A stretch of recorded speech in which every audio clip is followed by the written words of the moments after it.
আজকে আমি চাউমিন বানাবো, তার জন্য তোমাদের সাথে শেয়ার করতে চলে আসলাম। চাউমিন সিদ্ধ হয়ে গেছে, এখানে কড়াইতে তেল বসিয়ে দিয়েছি, বাদামটা ভেজে নিচ্ছি। বাদাম ভাজা হয়ে গেলে এখানে দুটো ডিম আমি লবণ দিয়ে ফেটিয়ে নিচ্ছি। তারপর ডিমটা ভেজে নিচ্ছি, ঝুরি ঝুরি করে ভেজে নেব, ভেজে তুলে রাখবো ডিমটা। এবার কড়াইতে তেল দিয়ে আলুগুলো দিয়ে নিচ্ছি। আমি আলু দিয়ে চাউমিন বানাই, তোমরা কী দিয়ে বানাও? লবণ হলুদ দিয়ে নিলাম। ভাজা ভাজা হয়ে আসবে যখন, তখন দিয়ে দেব,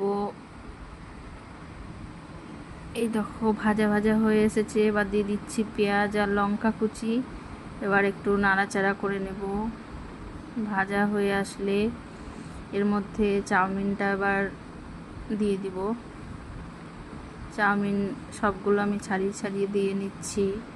তারপর চাউমিনটা নাড়াচাড়া করে নিচ্ছি কিছুক্ষণ। তারপর বাদাম আর ডিমটা দিয়ে দিলাম। এবার নাড়াচাড়া করে মিক্সড করে নিয়ে দিয়ে দিচ্ছি চাউ মশলা।